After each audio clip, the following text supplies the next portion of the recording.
Interrogation की तो उसकी हरकत और सकनात और बॉडी लैंग्वेज जो है वो मशकूक थी। उसे प्रॉपर इंटरोगेट किया, उसका मोबाइल अपनी कस्टडी में किया, मोबाइल को चेक किया तो उसमें से मकतूल की 2 हफ्ते पहले जो है मकतूल रईस मुलजमा को मिलने घर आया, तो इस दौरान जो और कॉल्स जो हैं दोनों दो तरफा हैं और कंफर्टेबल जोन में है, यानी तो रजामंदी ज़बरदस्ती, हाँ रजामंदी से है, इसमें कोई ज़बरदस्ती नहीं है। इस वक्त हम राना सुहेल साहब के साथ मौजूद हैं जो इस तमाम मामले को इन्वेस्टिगेट कर रहे हैं, इंचार्ज हैं थाने के। उनसे जानते हैं कि क्योंकि तफ्तीश जारी है, बहुत सी ऐसी चीज़ें हैं जो मीडिया पर नहीं बताई जा सकती, लेकिन कुछ ऐसी चीज़ें हैं जो शेयर की जा सकती हैं, तो वो हम इनसे ही जान लेते हैं। अस्सलाम वालेकुम। जी वालेकुम सलाम। आप तो इस तरह के वाक़यात डील करते रहते होंगे, जी जी। तो ये कितना कॉम्प्लिकेटेड है और अभी तक आपकी मालूमात के मुताबिक कहाँ जा रहा है, क्या रुख इख्तियार कर रहा है ये केस? अच्छा, इसमें इस तरह है कि बेसिकली इंसिडेंट स्टार्ट होता है 23 अगस्त से। 23 अगस्त को रात को तकरीबन 11 बजे ये इंसिडेंट स्टार्ट हो जाता है, लेकिन हमें रिपोर्ट होता है ये 24 अगस्त को तकरीबन सुबह 7:30 बजे 15 पे कॉल मसूल होती है। दुरुस्त। कॉलर हमें बताता है कि आपके इलाके में शाम के भटियाँ एक गांव है, वहाँ उसके करीब एक सुनसान जगह है, वहाँ पे एक जली सड़ी हुई लाश पड़ी हुई है, तो आप यहाँ पे आ जाएं। 15 की कॉल मसूल होती है, उस पर मैं और मेरी टीम ने क्राइम सीन पे रिस्पॉन्ड किया, फौरी पहुँचे तो डेड बॉडी जली हुई थी। उसमें हमने फौरी तौर पे हमारी क्राइम सीन यूनिट टीम है उसे कॉल किया, PFSA को कॉल किया। In the mean while senior officers को, चूँकि इंसिडेंट हीनियस क्राइम था उसमें उन्हें इन्फॉर्म किया। हमारे सीनियर ऑफिसर्स भी क्राइम सीन पे पहुँचे, कुछ इंस्ट्रक्शंस हमें दी, उनको फॉलो किया। क्राइम सीन यूनिट और PFSA ने एविडेंस कलेक्ट किए, फोटोग्राफी की, लीगल फॉर्मेलिटी सारी पूरी की। उसके बाद डेड बॉडी हमारी कस्टडी में आ गई। डेड बॉडी को हमने हॉस्पिटल शिफ्ट किया। अब जो अगली अहम बात थी वो यही थी कि अनआइडेंटिफाइड डेड बॉडी है, इसकी शनाख्त की जाए। सही। ठीक है, उसके लिए हमने डेड बॉडी की पिक्चर्स और वीडियोस ली और उनको डिफरेंट अपने पुलिस ग्रुप्स, लाहौर के पुलिस ग्रुप्स में शेयर किया, और जो करीबी इस्लाह हैं जिस तरह ज़िला कसूर है, शेखुपुरा, ननकाना, उधर तमाम पुलिस स्टेशंस में वो पिक्चर्स भिजवा दी। तो और डिफरेंट जो सोशल मीडिया के ग्रुप्स थे उनमें भी शेयर की। वेरी नेक्स्ट डे हमें थाना फैसल टाउन के इलाके से इंफॉर्मेशन मिल जाती है कि यहाँ से कल से एक लड़का मिसिंग है। सही। तो हम जो है वो उनके वारसान से रब्ता करते हैं, उन्हें फिर हम हॉस्पिटल लेके जाते हैं, डेड बॉडी दिखाते हैं। डेड बॉडी दिखाते हैं तो उसमें वो शनाख्त कर लेते हैं। हमारे साथ उनके वारसान में से उसका भाई था, उसने शनाख्त किया कि ये मेरा भाई रईस है और एक डिलीवरी बॉय है। अच्छा। लास्ट नाइट एक डिलीवरी देने गया हुआ था, उसके बाद जो है इसका मोबाइल बंद हो गया और हमारा इससे रब्ता नहीं हो रहा था। ठीक। तो हमने उनसे सेल नंबर लिया, उसका सेल नंबर लेने के बाद हमने लास्ट नाइट जितनी कॉल्स थी उनकी डिटेल्स ली, उसकी लास्ट लोकेशन ली। वो जो लास्ट लोकेशन थी वहाँ जो है हमने फौरी तौर पे विज़िट किया सराउंडिंग्स में, और इसी असना में मेरी टीम ने जितने सस्पेक्ट नंबर थे सबकी डिटेल्स दी। उन सब लोगों को हमने थाने बुलवा लिया और सबसे इंटरोगेशन स्टार्ट कर ली। उसमें से कुछ मकतूल के जानने वाले थे और कुछ नंबर ऐसे थे कि जो जिनको प्रॉपर जानता नहीं था। उसमें से एक नंबर ऐसा था कि जिससे हमने इंटरोगेशन की तो उसकी हरकत और सकनात और बॉडी लैंग्वेज जो है वो मशकूक थी। उसे प्रॉपर इंटरोगेट किया, उसका मोबाइल अपनी कस्टडी में किया, मोबाइल को चेक किया तो उसमें से मकतूल की वीडियोस मिल गई। अच्छा। जिसमें वो कन्फेशनल स्टेटमेंट्स दे रहा था कि मैं इस घर में आया हूँ और मैं डकैती की नीयत से आया था, मेरे दोस्त साथी और भी थे। अच्छा। और मैं जो है वारदातें करता रहता हूँ और इस तरह लोगों के घरों में जाता रहता हूँ। एनी हो, जब ये चीज़ें हमने देख ली तो मुलज़म ने भी कन्फेशन कर लिया कि मैंने वाकई उसका मर्डर किया है। अच्छा। तो उससे अगला सवाल हमारा यही था कि तुमने मर्डर क्यों किया? ठीक। उसने बताया कि जी मेरी बीवी आमना है, उसको ये 4-5 महीने से तंग कर रहा था। ठीक। तो मैंने पूछा कि तंग करने का सिलसिला कब और कहाँ से शुरू हुआ? तो उसने कहा मेरी बीवी जो है ऑनलाइन शॉपिंग करती थी और ये एक कंपनी में मुलाजिम था, राइटर था और इसी तरह डिलीवरी देता था।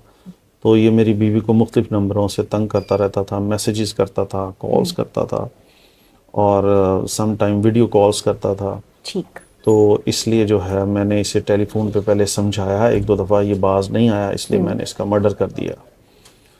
तो उसके बाद हमने मुलज़मा का मोबाइल अपने कब्ज़े में लिया, उससे देखा, उसकी कॉल डिटेल्स ली, उससे पता चला कि 5-6 माह से इनका आपस में रब्ता था। और जो व्हाट्सएप पे चैटिंग थी वो देखी, कुछ पिक्चर्स वीडियोस थी वो देखी, सही। और इन सारी चीज़ों को फिर हमने फर्दर फोरेंसिक के लिए लैब भिजवा दिया। और जब लड़की से पूछा इस बारे में तो उसने बताया कि ये मुझे तंग करता था। ठीक। उसकी स्टेटमेंट भी फिर यही थी कि मुझे तंग कर रहा था, परेशान कर रहा था। फिर दोनों को हमने अपनी कस्टडी में ले लिया और उनसे प्रॉपर इंटरोगेशन की हर एंगल से, जिससे वाज़ह हो गया कि जो है उसका कत्ल तो जो है उसके खामद ने किया है, फरहान ने। और इसकी वजह क्या बनी उसमें यह है कि इस इंसिडेंट से तकरीबन 2 हफ्ते पहले जो है मकतूल रईस मुलज़मा को मिलने घर आया, तो इस दौरान मुलज़मा के ससुर ने जो है मकतूल रईस को बेडरूम में देख लिया। सही। और जब उसने देख लिया तो उसने अपने बेटे फरहान को बताया कि इस तरह सा कोई शख्स तुम्हारे बेडरूम में है। अपने बेटे को कॉल कर दी। कॉल जब की तो उसका बेटा घर आ गया और मुलज़म वहाँ से बहरहाल फ़रार होने में कामयाब हो गया उस वक्त। और जब उसने अपनी बीवी से पूछा तो बीवी जो है उसकी परेशान थी, बीवी को उसने टॉर्चर भी किया और उसका मोबाइल जो है अपनी कस्टडी में ले लिया। मोबाइल को से फिर ख़ुद जो है वो लड़की बन गया और मुलज़म को जो है ना उसने ट्रैप करना शुरू कर दिया। फिर 23 अगस्त की रात को वो ट्रैपिंग उसकी कामयाब हुई और मकतूल रईस उस घर में आ गया। जो ही वो घर के अंदर दाखिल हुआ उसे वो अपने रूम में ऊपर ले गया पिस्टल तान के। तो उसके बाद उससे तशद्दुद किया और उसी तरह जिस तरह मैंने पहले आपको बताया वीडियोस बनाई, तो वो तशद्दुद इतना ज़्यादा था कि वो जो है उसकी डेथ हो गई। फिर वो डेड बॉडी को अपनी गाड़ी में जो है रखा और साथ अपनी बीवी को कार में बिठाया फ्रंट सीट पे, और फिर ये मांगा के इलाके में यहाँ ला के और वो सुनसान जगह पे उसकी डेड बॉडी पे पेट्रोल छिड़क के उसको आग लगा दी। ये सारा इंसिडेंट ऐसे हुआ। ठीक है, आपने बताया कि वो खातून के फ़ोन से भी आपने चैट्स देखी, कॉल्स देखी, तो क्या जो वो कह रही हैं कि सिर्फ उनको तंग किया जाता था वो दुरुस्त है या दोनों का बाहमी राब्ता और बाहमी ताल्लुकात थे?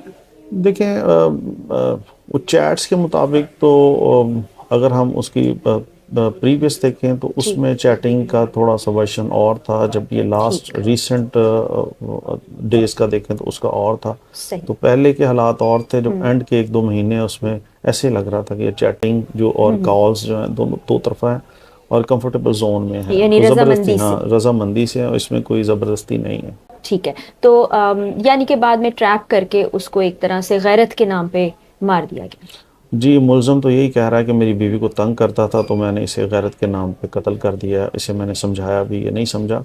लेकिन वो गैरत के नाम पे कत्ल करें या गैरत के बगैर कत्ल करें, कत्ल तो कत्ल है जिसकी ना मज़हब में कोई गुंजाइश है और ना ही कानून में कोई ऐसी गुंजाइश है। सर, एक सवाल मैं आपसे ये करना चाहूँगी, जो तमाम देखने वाले भी जानना चाहते हैं कि अगर कोई ऐसी चीज़ होती है तो उसको पुलिस में रिपोर्ट किया जाना चाहिए, ना कि आप कानून हाथ में ले लें, खुद ही अदालत लगा लें, खुद ही आप जज बन जाएं और सज़ा भी दे दें। देखें जी, ये तो बड़ी वाज़ह सी बात है कि अक्सर सुनने में भी आया, देखने में भी आया कि ख़वातीन को जी वर्किंग प्लेस पे या कहीं जाते अगर हरास किया जाता है तो पुलिस ने इसके लिए प्रॉपर अब एक वुमेन सेफ्टी एप्लीकेशन भी बना दी है, जिस पे कुछ इंसिडेंट हुए हैं तो ख़वातीन ने जो है वो व्हाट्सएप पे मैसेज किया, लोकेशन किया और पुलिस ने उसी दौरान जो है वो रिस्पॉन्ड किया और मुलज़म को भी पकड़ लिया है। और साथ ही साथ ये कि अगर मुलज़मा आमना का वर्शन स्ट्रॉन्ग होता, सही होता, तो वो ख़ुद पुलिस को कॉल करती कि मुझे फ़लाँ जो है राइडर या डिलीवरी बॉय हरास कर रहा है, परेशान कर रहा है, तंग कर रहा है। अपने खामद को बताती, अपनी किसी फ्रेंड को बताती, अपने पेरेंट्स को बताती। उसने तो कोई फोरम यूज़ ही नहीं किया और ख़ुद वो उन्होंने अपनी ही अदालत लगा ली और एक कत्ल किया। बिल्कुल।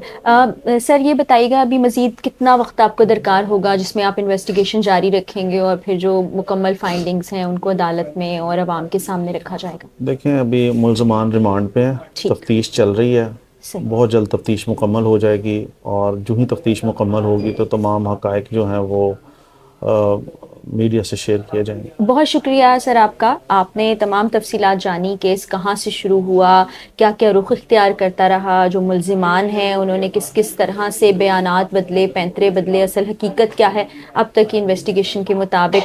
आपका बहुत बहुत शुक्रिया। मज़ीद तफसीलात जैसे हमारे तक पहुँचेंगी आपसे भी शेयर करेंगे। अल्लाह।